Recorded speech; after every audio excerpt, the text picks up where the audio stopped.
All right, so for a final video on this, I wanted to go over some of the modifications I've done to the Glock and the 2011 to get it to where I like it. So I'll kind of go through these kind of quick. It has a brass magwell from Dawson. I smashed pieces of lead. You can take lead reloaded style bullets uncoated and smash them and fill up, or lead shot. You can fill up the back strap of the Glock to add weight to the Glock. That helps quite a bit, dampen recoil. I put an OC trigger, which is just basically a stock trigger.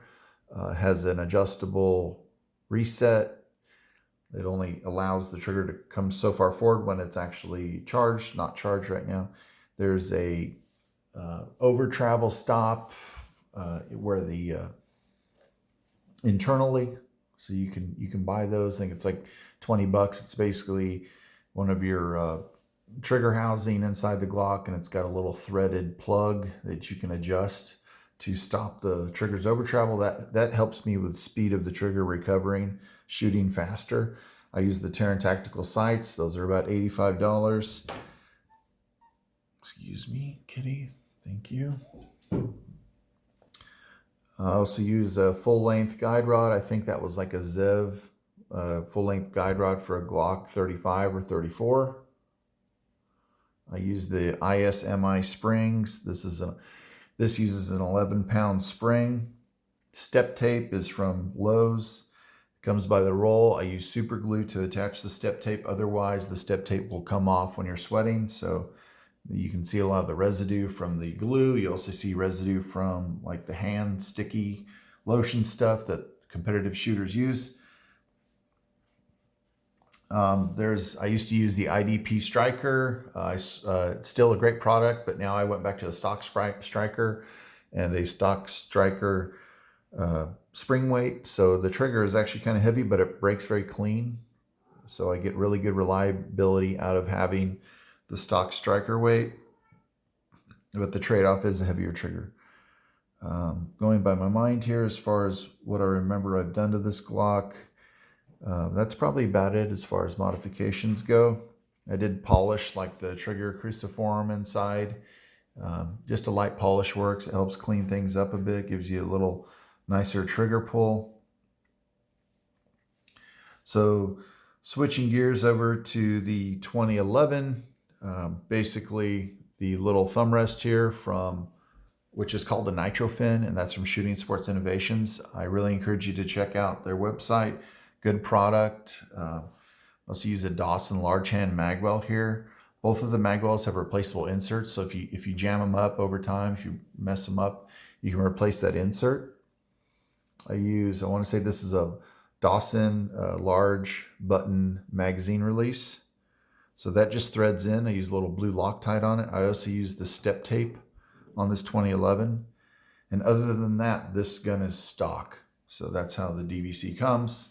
Of course, it has a fiber front sight, which comes on the pistol itself already. So adjustable rear, fiber front. So those are the mods to the 2011. As far as the Glock's magazine goes, these are the Terran Tactical extensions. I believe there's plenty of other companies now making extensions, so it's kind of pick your poison on what you prefer. I use the 33 round Glock magazine spring inside of that. I keep the magazines really clean for them to function. The legal length in USPSA for the limited magazine is 141.25 millimeters, so they call them 140 millimeter mags. So you'll hear that referred to as a 140. For the 2011 magazine, I use the Terran base pad, the STI Gen 2 magazine body, and the Grams spring and follower. So I would not vary from that recipe because I did not like the follower from Terran. They were kind of all over the place on size, dimensions, and they just didn't work out so well. So definitely won't buy any more of those, but the Grams spring and follower is a great combination. I think that's about $20. The base plate from Terran's probably 30 to 40 depending on who you're buying it from. And then your STI mag body, you can buy the mag body itself, or you can buy complete mags and then use that mag body. So magazine here will hold 19 reliably, and this one will hold 20 reliably once in a while. If I want to start a stage with an extra round in there, I can jam that into the gun. So 19 reloadable, 20 reloadable, 21 max if I want to start with a 22 round stage. So 1 in the tube, 21 in the mag. So I think that pretty much covers everything that I wanted to go over in these for these videos. Like I said, I appreciate you watching.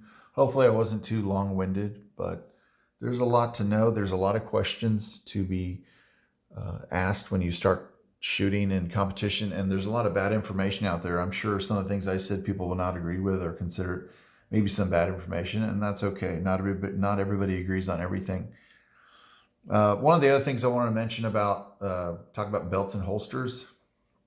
I use the old school like Blade Tech holsters. They work just fine. You can modify the Blade Tech to fit. You can notch it out so that it'll fit that little thumb rest, so no worries there. I use I used to shoot production with a Glock 34, and I use that production rig with the magazine carriers arranged the same way for production on the left side, straight up for when I shoot limited with this Glock. And then with this, I have a Blade Tech holster, double alpha belt. And I use, a couple of the magazine carriers. They're all CR speed for both belts. Magazine carriers, I like those because they sit far off the body to where you can grab them quick. And then of course with this rig, I have the 2 angled mag carriers up front and 2 on the side that are completely vertical. So Blade Tech holster, CR speed, magazine carriers, double alpha belts. It's a simple mix and it works. I like them. And like I said, there's other holster companies out there. Everybody's making holsters now. So kind of buy what you want, whatever you think's cool. But if it works the way I look at it, I'm not changing. So people kind of, they spaz out with the latest fad or whatever, which really doesn't matter to me. Anyhow, thanks for watching the video. Take care.